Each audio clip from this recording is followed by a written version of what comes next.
Hi there, this is Dr. Mogire from the House of Mastery. But this is the personal growth series, and I want to share with you what I think are the reasons why people get stuck. Why so many of us get stuck despite having goals we are passionate about and dreams we keep saying that we are committed to follow and pursue and accomplish. What gets you stuck? What has gotten me stuck? There could be many reasons, but I think one of the biggest explanations why most people get stuck is what I refer to as growth traps. We become trapped by these items I'm about to share with you. And perhaps you check in your own life and see whether this is true or not. But I know for myself that these have been reasons at one point or another when I struggled to move on to where I wanted to go. I struggled to optimize the resources I had within my reach. I struggled to grow the best way I could in the environment where I was. Even when I had the capacity to grow, I had opportunities to grow, I had support, I still remained stuck because of these growth traps. You know, when you get trapped, I mean, what is the purpose of a trap? If you are a hunter and you go into a forest to hunt rabbit or antelopes, and you get one of those animals trapped, the main thing that is going to happen is that the animal can no longer move. It is at your mercy. It's possible that we can live our lives at the mercy of circumstances, the mercy of the environment in which we are, the mercy of the structure, whether it's economical or spiritual or financial, where we find ourselves. We become subject to the environment because we have been caught by a trap. It would be easy to blame the external environment for the traps it sets, but what if the traps that keep us stuck for the longest are internal? What if you are the one who has unwittingly set the traps which keep you stuck, keep you from growing, keep you from taking full advantage of your opportunities, keep you from showing up in the environments you need to show up to grow the most? So here are the 5 most common growth traps. The first trap is the assumption trap. The assumption trap means that you assume that you will grow automatically. You will grow with the passage of time. As you continue working hard, you will grow automatically. As you keep showing up, you will grow automatically. As from year to year, as you hopefully get promoted, you will grow automatically. And this trap gets installed in us because of the school system. When it comes to school, somebody will take care of the curriculum. Somebody will take care of the timetable. Somebody will figure out when you need to start the semester or the term and when you will end it, when you will do the interim assessment to see how you're performing. Somebody will measure your grades. Somebody will determine when you are ready to move from preschool to nursery to primary or elementary school to high school to college. Somebody will take care of that. Somebody will determine your date of graduation. Sometimes you don't even end up graduating really because you just show up. Because when you are graduating, it is a celebration and it's an internal movement. Some awards you end up receiving, you don't feel it inside. But there are times when you receive a certificate and you know that you are ready for this certificate because you had already accumulated enough growth to merit that certificate. So the assumption trap, assuming that if you work hard, if you are good, you will grow. That's how we end up being sold the wrong growth plan. Assumption will keep you stuck because assumption takes away from you the need to be deliberate about what direction you want to go. It takes away the need for you to create the curriculum along which you will grow. It takes away from you the need and responsibility to create the milestones by which you will measure your own growth. The assumption, it blinds you to the need for you to grow in the soft areas where there is no curriculum existing out there, where you have to be the one to determine how far you want to grow and how soon you want to start, how consistent you are going to be. Assumption, the assumption trap will keep you stuck until life comes onto you and it celebrates you and sacrifices you. The second trap that keeps you stuck is the timing trap. The timing trap. Waiting for the best time when you will start growing. Waiting until the time is right. Waiting because the environment is not okay now. Circumstances are not optimum right now. Waiting because the economy is not ready. Waiting because your skills are not good enough. Waiting because you don't have the support you need. You don't have the friends you need. You don't have the money. Waiting for the time when everything will be aligned and you will launch and be a success. Unfortunately, especially when it comes to the goals that stretch us, goals that require us to start thinking creatively, to think differently, to be more tolerant of risk, we can wait a lifetime for the right time.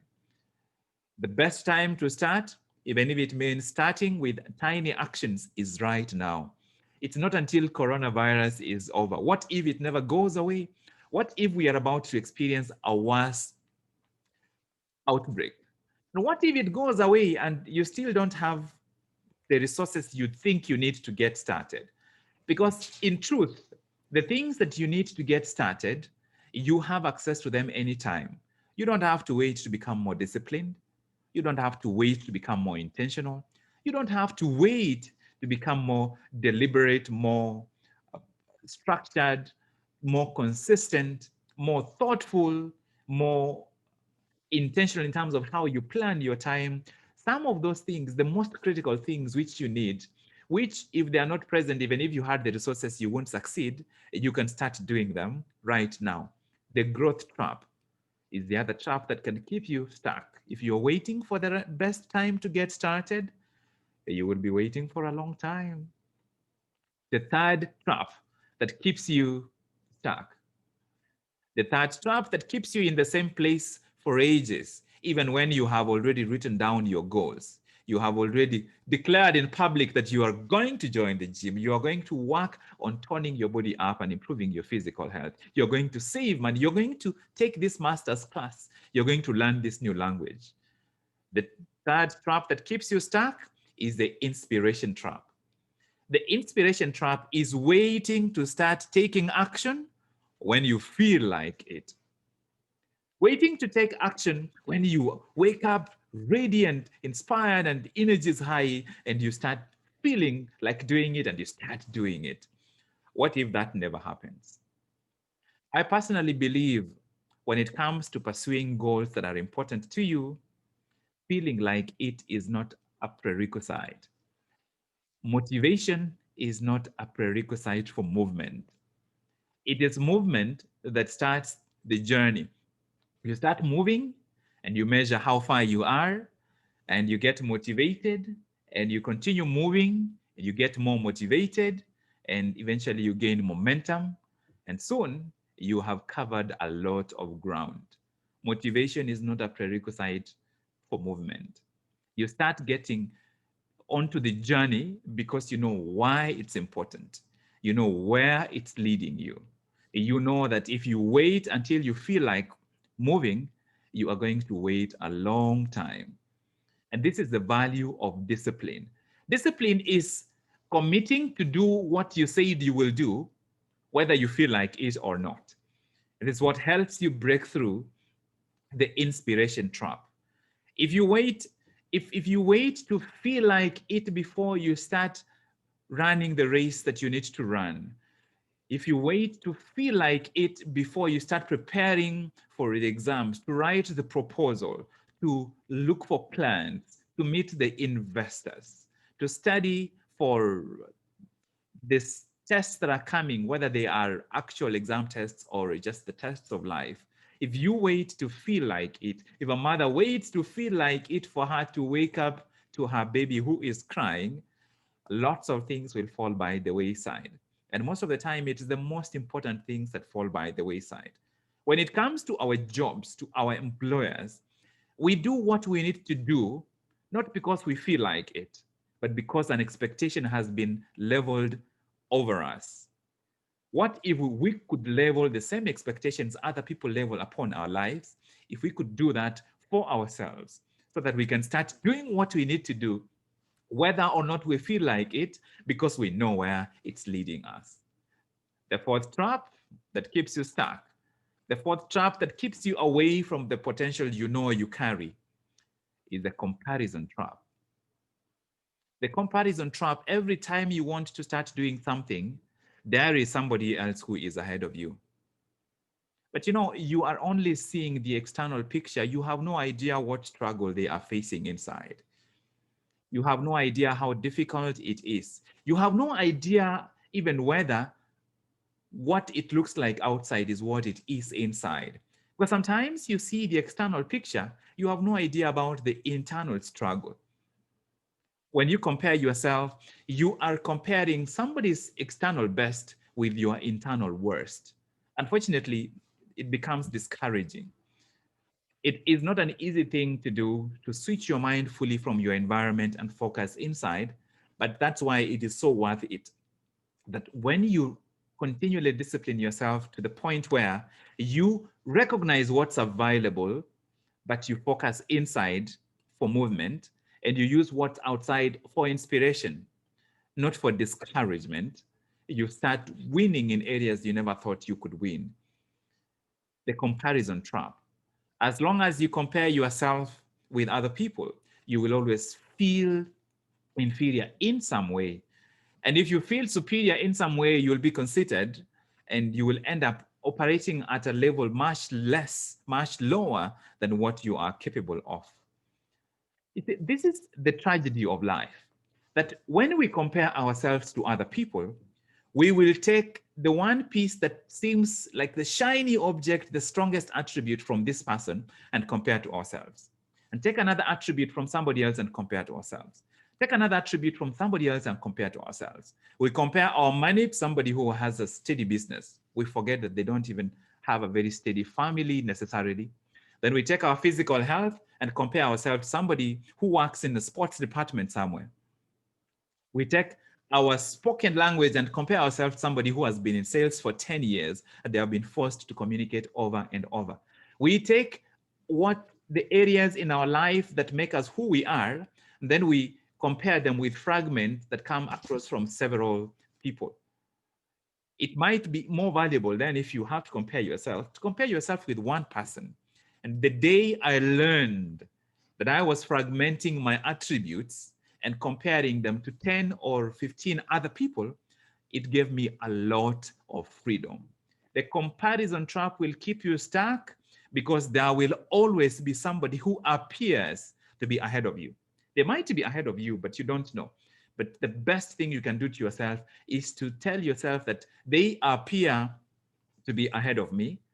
And that doesn't necessarily mean that they are ahead of me. And them being ahead of me doesn't mean they are ahead of me in my journey. That is their journey.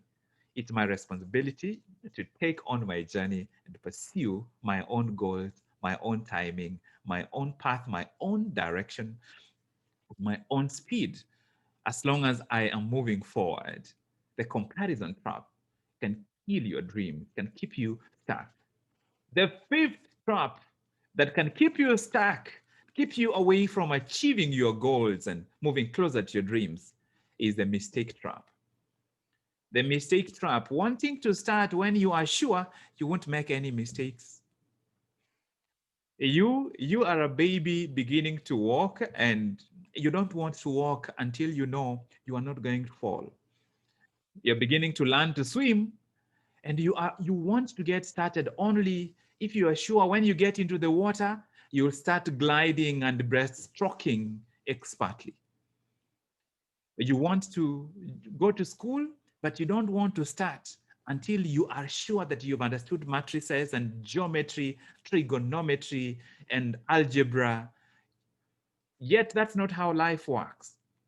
Mistakes are the feedback we receive for the places we need to learn better, the places we need to be more careful, the places where we need extra help, extra guidance, extra support. Mistakes are part of the journey. In fact, Some mistakes are not mistakes. Some mistakes are wins, because some of the best lessons we learn in life sometimes come to us through mistakes, because it's the reality of life that a lot of the times when you succeed, we celebrate and forget to think about what we did that gave us the success. But whenever we fail, we are automatically pushed into the mode of reflecting and pondering and examining more closely what we did. And of course, when you really fail at something significant, you become humble. You are humbled. Life brings you down, it tempers you down. And that is not necessarily a bad thing. It is valuable in its own way in helping you and I move along in the journey of life towards the destination that we are seeking. The mistake trap. If you are waiting until you will never make any mistake before you start the business, before you start learning that new language, before you start working out, before you join that cycling club and start running, before you start writing the book, before you recite that first poem in the public forum where you want to recite it. If you are waiting until you will never make any mistake, there's a good chance you will wait for the rest of your life. There you have them, the 5 deadly traps that hold you back from experiencing personal growth. The assumption trap, the timing trap, the inspiration trap, the comparison trap, and the mistake trap. The assumption trap, assuming that you will grow automatically. That's not going to happen. The timing trap, waiting until the time is right for you to start acting. That's, that's not going to happen. The comparison trap, wanting to start when there's nobody else who is ahead of you and being scared because other people seem to be ahead of you. The mistake trap, wanting to start when you are sure you will not make any mistake. Here is the bonus trap, and this is big. The bonus trap that keeps you from experiencing the growth you deserve is the expectation trap. The expectation trap, presuming that it is going to be easy. And when you start pursuing this important goal, you start asking yourself, how come it is so hard? The reality, as John Maxwell likes to say, is everything worthwhile is uphill. Everything worthwhile in life is uphill. It's uphill. It is worthwhile because to achieve it, you have to experience a level of discipline you've never experienced, a level of focus you've never experienced. You have to face discomfort and pain and sweat and toil and push through it. You have to work harder than you've ever worked, hold on longer than you have ever held, and keep moving until you get to your goal. That is your bonus trap, the expectation trap. Expect that you will require to put in more effort. Expect that it might take longer, it might cost more, it might be harder than you anticipated, it might require more help. Expect that you might not even necessarily succeed the first time, because the most important thing you are taking away from any endeavor is the kind of person you're becoming. Are you becoming more brave, more consistent, more disciplined? Is your faith stronger? Your ability to see value in places where other people don't see value? That is your bonus, the expectation trap. Reshape your expectation. Be ready for whatever comes, knowing that the value is in who you become. Those are the traps that can keep you from growing. I encourage you to examine yourself. Which of these traps have kept you from moving forward, from growing? And what are you going to do to start transitioning from these traps to put yourself in the environment of growth? If you found value in this content, share it with somebody else who may enjoy it and subscribe. See you in the next video. My name is Dr. Job Mogire from the House of Master.